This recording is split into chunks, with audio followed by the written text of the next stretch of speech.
Sun Sport, l'invité de la rédaction, Thomas Doucet. Bonjour à tous, bienvenue comme chaque jeudi matin à 7h40, c'est Sun Sport, l'interview sportive de Sun. Ce matin, nous parlerons du sport au sein de l'Université de Nantes. Pour cela, rien de mieux que d'avoir avec nous le responsable justement de la section sport de l'Université de Nantes. Il s'agit de Guy Dersoir. Bonjour Guy. Bonjour. Merci d'avoir fait le déplacement dans les studios de la radio Sun. Alors, ça fait combien de temps que vous vous occupez du sport justement à l'université, qu'on cadre bien les choses? Je n'ose plus le dire, mais ça fait plus de 20 ans. Voilà, donc bien chevronné. Hein. Ça va, oui. Alors rappelons que vous êtes tout simplement aussi professeur à l'université STAPS. Donc quelqu'un de bien connu d'ailleurs sur notre page Facebook. Lorsqu'on a annoncé la venue de Guy Dersoir, un certain Anthony Horto a réagi. Je ne sais pas si vous connaissez, il a écrit « Un mec génial ». Donc voilà, ça y est, on a fait passer le message. Première question, Guy. Le sport universitaire à Nantes, concrètement, ça concerne qui ? Ça concerne plusieurs types de populations. Premièrement, une population où tous les étudiants de l'Université de Nantes peuvent faire des pratiques, on va dire, de tout genre, sur un niveau plutôt, on va dire, de l'initiation ou de l'entraînement un peu. Et puis une autre pratique un peu où on a moins de licenciés globalement, qui est la pratique vraiment compétitive. Alors au total, ça représente combien d'étudiants ? Au niveau de l'université, ça doit représenter, je regarde vite, ça doit représenter 13 000 inscrits au SUAPS et 850 licenciés au sein de l'association sportive de l'Université de Nantes. C'est quand même assez important. On parle de chiffres qui ferait pâlir plus d'une association. Beaucoup de sections sportives, vous l'avez dit. Concrètement, on peut faire quoi ? Je sais pas. Si on aime le roller, on peut faire du roller. Si on aime le basket, on peut faire du basket. On peut pratiquement tout faire. Le plus représenté, évidemment, ce sont les sport co. C'est pas parce que je fais du sport co en pourcentage, mais après, on a de la boxe française, on a du badminton, on a de la GR, on a de la danse. Globalement, on a une multitude d'activités en passant par le cyclisme, le VTT. Enfin voilà quoi. On est présent un peu sur tous les terrains. D'accord. Alors justement, sur tous les terrains, ça se passe où dans la majorité des cas ? Si on veut, par exemple, je sais pas, moi, venir s'initier un soir, demander des renseignements, concrètement, ça se passe où ? Alors il y a en fait plusieurs centres. Le premier, donc c'est le SUAPS pour l'initiation, le service universitaire des activités physiques. Puis lorsqu'on va sur la compétition, on va dire qu'il y a différents niveaux. Le premier niveau, c'est tout simplement le niveau départemental ou du district. Et là, c'est le CRSU, le Centre régional du sport universitaire. Puis après, on va sur la Fédération française du sport universitaire pour les compétitions des championnats de France.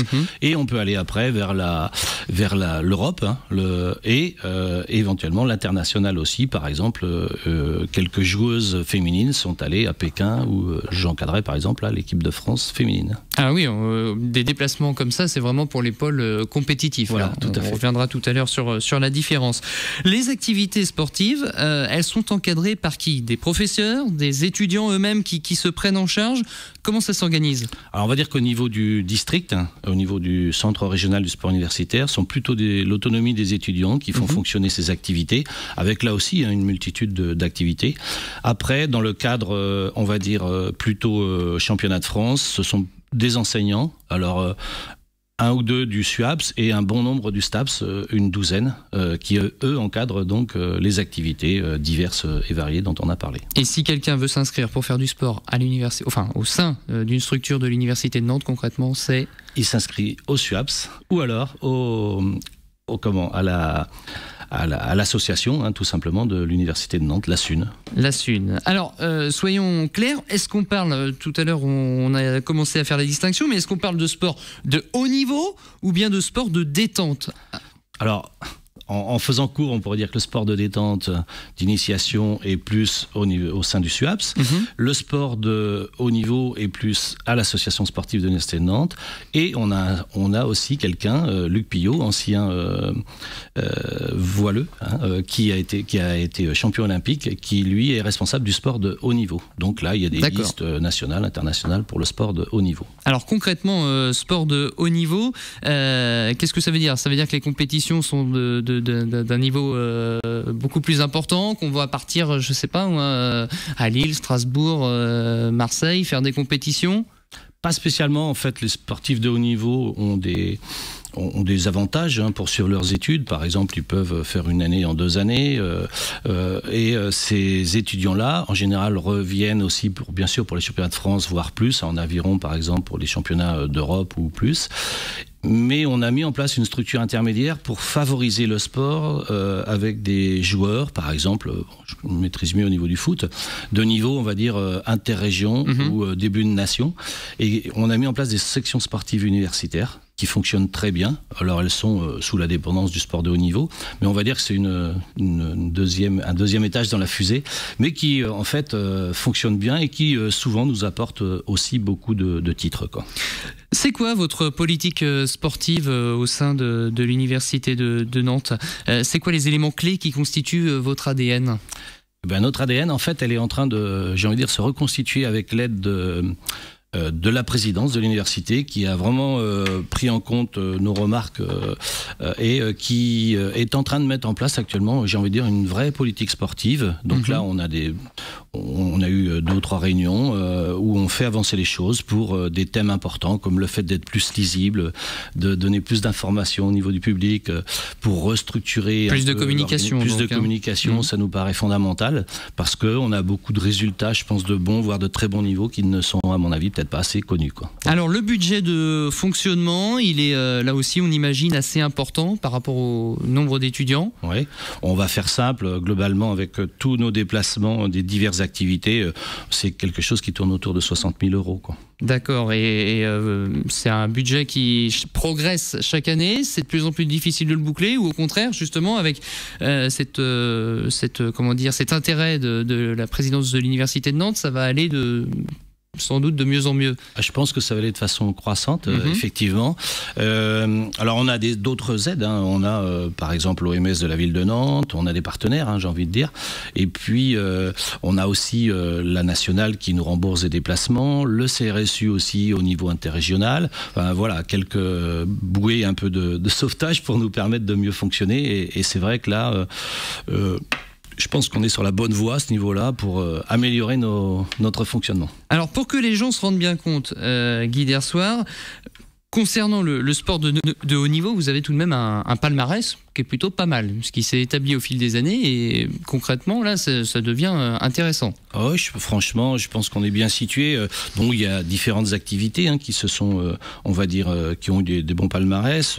On a fait plusieurs championnats d'Europe, par exemple en bad, en aviron, en volley féminine, et puis on a fait aussi 2 championnats d'Europe avec les féminines en foot, un à Eindhoven, l'autre à Rome. On imagine que là, pour les étudiants ou étudiantes, c'est un souvenir extraordinaire. C'est extraordinaire, ouais. Là, je parlais des filles qui sont allées à Pékin, par exemple. Là, il y avait 4 universitaires nantaises. Et on a aussi des gens qui sont parfois qualifiés dans les équipes de France avec une sélection spécifique. Alors vous, par exemple, votre plus beau souvenir en tant qu'entraîneur, puisque ça fait 20 ans que vous êtes dans ces structures. J'en ai 2 en fait. J'ai toute la vie du jeudi après-midi. Alors on n'est pas pris tous les jeudis après-midi, mais quand même très souvent, avec les déplacements où on a fait le tour de la France, quoi, j'ai envie de dire, et des souvenirs remarquables et humains extraordinaires avec les étudiantes et étudiants au niveau de l'ambiance et au niveau des résultats. Et puis après, oui, la cerise sur le gâteau, j'ai envie de dire, c'est tout simplement Pékin, quand j'étais avec l'équipe de France, où pour la première fois où il y avait des féminines, donc au niveau international, on a fini 4e. Donc là, c'était globalement des Jeux Olympiques universitaires, quoi. Parlons un peu des perspectives d'avenir. Vous l'imaginez comment, le sport à l'université de Nantes dans 5, 15, 20 ans ? Je pense qu'il faudra qu'on fasse des efforts sur la communication. Il faudra qu'on ait une relation avec le service universitaire et l'association sportive plus complémentaire. Et puis, il faudra aussi que cette politique là qui est en train de se mettre en place, elle s'opérationnalise et elle perdure. Et moi, je suis assez confiant là-dessus. Voilà. Bon, impeccable. On peut toujours s'inscrire cette année là. S'il y a des étudiants qui nous écoutent ce matin. Une licence d'ailleurs, à peu près, le tarif c'est combien à peu près ? La licence c'est de 35 €. D'accord. Voilà. Oui, et ils peuvent s'inscrire ce matin quand j'arrive au STAPS, il n'y a pas de problème. On a un bureau de l'association sportive de l'Université de Nantes. Bon, et en tout cas, merci beaucoup d'avoir fait le déplacement dans les studios, Guy. Et puis bonne saison avec vos étudiants et étudiantes. Merci beaucoup.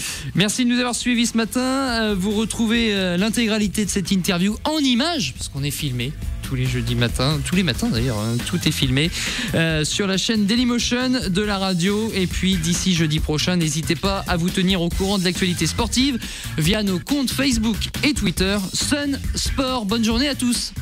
Merci.